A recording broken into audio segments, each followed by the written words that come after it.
Hello friends, நீங்கள் எப்போவும் ஒரே மாதிரி சிக்கன் கறி செய்யாமக்கு இன்றைக்கு கொஞ்சம் இந்த மாதிரி டிஃப்ரெண்ட்டாக செஞ்சு பாருங்கள். வாங்க ஃப்ரெண்ட்ஸ், எப்படி செய்கிறதுன்னு பார்ப்போம். Welcome to my first recipe. நீங்கள் இன்றைக்கு தான் இந்த வீடியோ ஃபஸ்ட் டைம் பார்க்குறீங்க, கட்டாயம் சப்ஸ்கிரைப் பண்ணிக்கோங்க. சரியாக நான் இன்றைக்கி 500 கிராம் சிக்கன் எடுத்துக்கிறேன். இது கூட சீரக பவுடர் 1 டேபிள் ஸ்பூன், கொத்தமல்லி பவுடர் 1 டேபிள் ஸ்பூன் ஆட் பண்ணிக்கோங்க. Pepper powder 1/2 teaspoon, chilli powder 1/2 teaspoon, மஞ்சள் தூள் 1/4 teaspoon, ginger garlic paste 1 tablespoon, lemon juice 1/2 table spoon.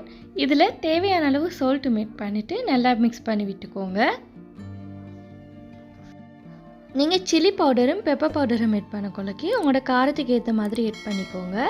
எனக்கு 500 கிராம் சிக்கனுக்கு 1/2 டீஸ்பூன் பெப்பர் பவுடரும் 1/2 டீஸ்பூன் சில்லி பவுடரும் சரியாக வந்தது.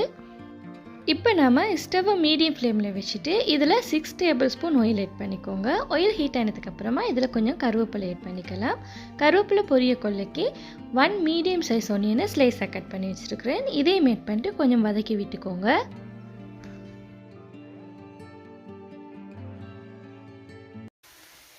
ஒன்னியன் லைட்டாக பொரிஞ்சு ப்ரௌன் கலர் வர கொள்ளைக்கு நாம் இதில் தக்காளி ஆட் பண்ணிக்கோம். சரியாக 1/2 தக்காளி நான் ஆட் பண்ணிக்கிறேன் ஸ்லைஸாக கட் பண்ணிவிட்டு.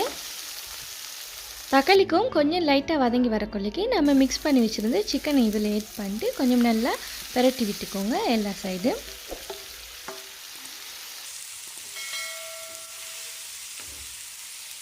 இந்த ஸ்டேஜில் ஸ்டவ்வை லோ ஃப்ளேமில் வச்சுக்கோங்க. இதுக்கு நான் வாட்டர் ஆட் பண்ண போகிறதில்ல. இந்த சிக்கனில் இருக்கிற தண்ணியை நல்லா விட்டு வதங்க. நல்லா மிக்ஸ் பண்ணி விட்டதுக்கப்புறமா ஸ்டவ்வை லோ ஃப்ளேமில் வச்சுட்டு ஒரு 10 மினிட்ஸ்க்கு லிட்டால் கவர் பண்ணிவிட்டு இதை நல்லா வேக வச்சு எடுத்துக்கோங்க.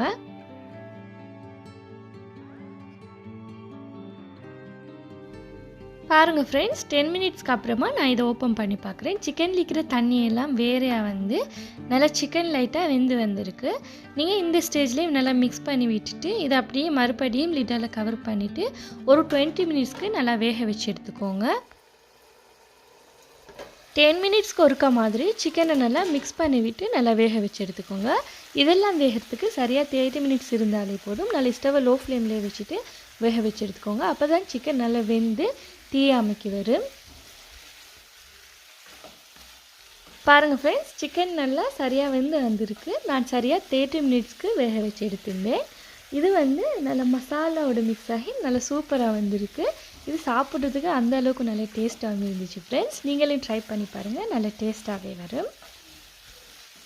அதோட இது மிளகு காரத்துக்கும் கொச்சிக்கா காரத்துக்கும் நல்ல சூப்பராகவே இருந்துச்சு. கட்டாயம் ட்ரை பண்ணி பாருங்கள், நல்ல டேஸ்ட்டாக வரும். என்னுடைய சேனல் உங்களுக்கு பிடிச்சிருந்தால் ப்ளீஸ் ஃப்ரெண்ட்ஸ் லைக் பண்ணுங்கள், ஷேர் பண்ணுங்கள், கமெண்ட் பண்ணுங்கள், மறக்காமல் சப்ஸ்கிரைப் பண்ணுங்கள். தேங்க்ஸ் ஃபார் வாட்சிங்.